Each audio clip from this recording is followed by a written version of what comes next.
Hello and welcome back to Disc Golf Daily. I'm Brian Papa Wolf Frawley, and I am way too excited to talk to you about the Preserve and all the excitement that happened this weekend in Minnesota. For me personally, I was filled with a lot of emotions this weekend. I had some friends there up in the top five that I was rooting for. We saw players high on emotions. Players were upset at themselves at points. Players were upset maybe at baskets at the point. Fans were very loud. It was great to see a great crowd on Sunday. Terry and Val and Nate, they were top level, if you will, for the weekend. So overall, I'm going to go out on a limb here and say, on this date, 6/23/24, the Preserve was the best event that we've had yet on the Disc Golf Pro Tour for this year. And we're going to go into a little bit of the data later to back that up. But if you watched all three rounds, I'm sure you were as excited as I was. On Sunday, we had multiple lead changes. We had drama. We had young Luke Taylor doing great on the MPO side, who's coming in the top 10-3 of his last three events. And then, I had some questions about, rules maybe too. I'm not sure. Not every caddy had a bib on. And we got a message from one of our listeners. It was pretty interesting to me mid-round. Hey, why doesn't this caddy have a bib on? Why doesn't that caddy have a bib on? I don't know the rules when it comes down to that.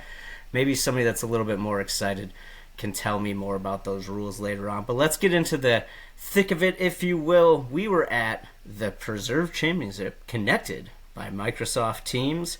And after day one on the FPO side, we saw the top four as Missy, Holland, Owen, and Maria Oliva.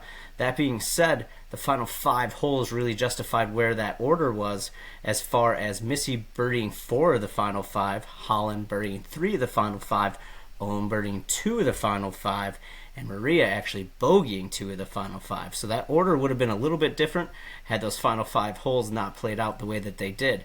But after round 2, we saw some familiar names back at the top. We saw Missy Gannon and Holland Hanley 2 strokes apart, with Lucky Lorenzen being 3 behind Holland, and Owen Scoggins rounding out your top 4. By round 3, we had some swings, to say the least. Holland started with a birdie. Missy did not get that birdie. Holland got another one later on that Missy didn't match, and by hole 5, Holland and Missy were tied. Pretty thrilling for the fan. On the next hole, Holland went up one. On the next hole, Missy tied it. A couple holes later, Holland went up one. And then a couple holes later, Missy ties it. Missy gets a bogey and then follows it up on the 14th hole with a birdie, and Holland gets a bogey. Unfortunately, the next hole, Holland gets a double bogey as well, and Missy pretty much bogeys in for the win. That was a pretty exciting round. The drama was there. It kept me captivated. Multiple lead changes throughout the time. I hope that you enjoyed that aspect of it, at least if you were one of those fine people watching the event. Congrats to Big Money Missy for getting the W. A couple names we saw near the top. More importantly, the person that came in third, Rebecca Cox, continues to have maybe a breakout season, maybe most improved player. I don't know. You can't give her player of the year because she hasn't won anything, but she really has been most consistent player maybe, which is awesome. She averaged 34 points over her rating again, even after her rating went up a couple weeks ago there. Maria Oliva, who came in fourth, averaged 39 points over her rating. And a name we haven't said too much this year, but is always back there, Kona Star Montgomery. She shot 44 points over her rating to another top 10 finish for her. Of course, with the Ying, we do have the Yang, and Alexis Manuanu, Allie Smith, and Holly Finley were your highest rated players that did miss cash this week. On the MPO side, we saw a lot of that excitement as well.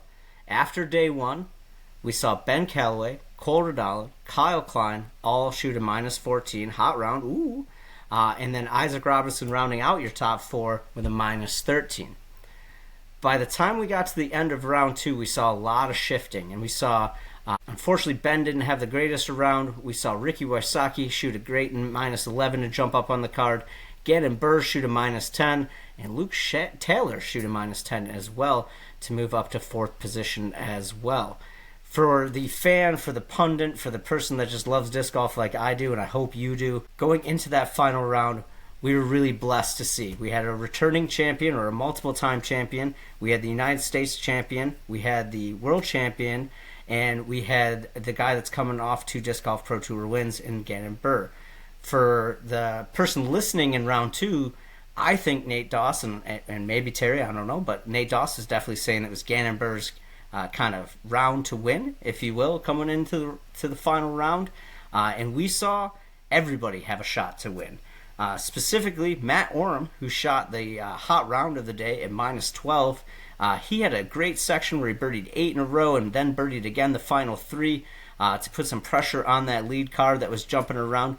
Luke Taylor did the same thing, shooting a -9, keeping the chase card fire going. Anthony Barella shot a -10, keeping that chase card going. But that lead card, at one point Isaac was winning, at one point Kyle was winning, at one point Ricky was winning, at one point 3 of them were tied, at one point 2 of them were tied. We saw so much changing going on. And then we get to hole 14, Kyle gets the birdie, Ricky gets the par, Isaac gets the birdie, although coming after a bogey or a double bogey. So that was a little bit of a challenge. Then on hole 15, we saw Ricky get the par, Kyle get the par, Isaac get the birdie, moving everyone closer and tighter together. And then on hole 16, Ricky gets the birdie, Isaac gets the birdie, Kyle gets a par. On the following hole, Ricky steps up on 17, first to throw, and throws an absolute dart inside the circle, closer to the bullseye than the circle, securing himself a birdie. Kyle unfortunately kicks OB off of the left side and gets himself a bogey, and Isaac gets himself a par. Going into the final hole, we knew Isaac needed to get an eagle, and Ricky would have to par for there to be a playoff. Long story short, Ricky again wins the Preserve Championship. Congratulations to him. Kyle Klein gets the eagle on the final hole to secure solo second. Matt Oram grabs himself a tie for third with Isaac Robinson. Gannon Burr takes fifth with an eagle on the 18th hole. Luke Taylor, again, third top 10 in a row for the young man out of Michigan, gets himself a birdie to tie for fifth as well. Anthony Barella, who many pundits said is going through a tough time, if you will, reminds everyone that he's still got it this year. Maybe the most improved player on the MPO side, and also a Player of the Year candidate. He finishes in seventh. Adam Hammis, Garrett Gerthy round out your top 8 there. So congrats to all those players. Of course, with the Yang, we have the Yang, Paul McBeth, Corey Ellis, Andrew Marweed were some of the highest rated players to miss cash. Elijah Bickle, congratulations to him, who took 19th this weekend. He's got a PDGA rating of 997 and shot 32 points over his rating to cash. That's pretty great. Luke Taylor, who again took 5th, and Kyle Klein, who took 2nd, still shot more than 25 points over their rating each to continue scoring well. Looking across the board, we saw that Luke Taylor and Kyle Klein on the MPO side, Maria Oliva and Rebecca Cox on the FPO side, who all took top 5 finishes, still shot well over your rating. So to win on the Pro Tour takes a lot of effort, and that's crazy. Congrats to all the players that shot well out there in Minnesota this weekend. Now, if you're one of those people viewing, maybe you have the DGM Pro and you got to see a couple of live holes consistently. I was watching 18 and 11 a lot this weekend. I thought it was great to see that shot on 11, all the players teeing off and landing on that elevated green, the castle hole, I believe they call it. That was really cool. As far as going through the course, minus hole 12, which had a lot of boring for most part, a lot of pars, we saw a large variety across the holes. The bore score looked wonderful. In fact, we got big thumbs up for 5 holes on the MPO side and 4 holes on the FPO side, which I believe brings that to the highest rated bore score of the year if you were paying attention. Congrats to course designers, Cal LaVisca, and now the new property owners, the friends from Gotta Go, Gotta Throw. So that looked great. We saw the adjustments on DGN as far as the newer holes. I thought they did a great job of explaining those newer holes specifically to the viewer, to the average person like myself and like you that's listening. We really did see the best of the event, minus one thing. And I'm going to say it, and other people can say it. I thought the coverage did a great job of maybe not specifically targeting the manufacturer of the targets and maybe using more friendly language. But we saw too many spin-outs. We saw too many dead center, hit the pole, come right back at us, especially in that 20-25 foot range. We saw people hang their head on putts they should have made, or putts they would have made, on other baskets. So be aware, take note of that. Probably was the best event of the year, would have definitely been the best event of the year, maybe if we didn't see those unfortunate splash outs, spit outs, whatever you want to call them.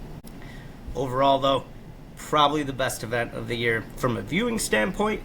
From an excitement standpoint, we didn't see any overtime, we didn't see any playoff holes, but those final 4 or 5 holes in round 3 really did play like they were playoff holes. Congrats again to all the people that placed well at the event, and congrats to you who is listening this right now. Thanks for telling people about us. We can tell that our followers are going up on the Instagrams, the Facebook, the X, or whatever. We're getting more emails at our AOL email, discgolfdaily@aol.com. We'd love to hear more from you. We really appreciate you. Remember to give a like, subscribe, a share, tell your neighbor. Next time you're on a backup, just randomly tell someone about Disc Golf Daily. Until next time, keep in the fairway, and thanks for taking this ride with us. Thank you so much for watching. Please like, subscribe, comment, and share. It really does help us grow.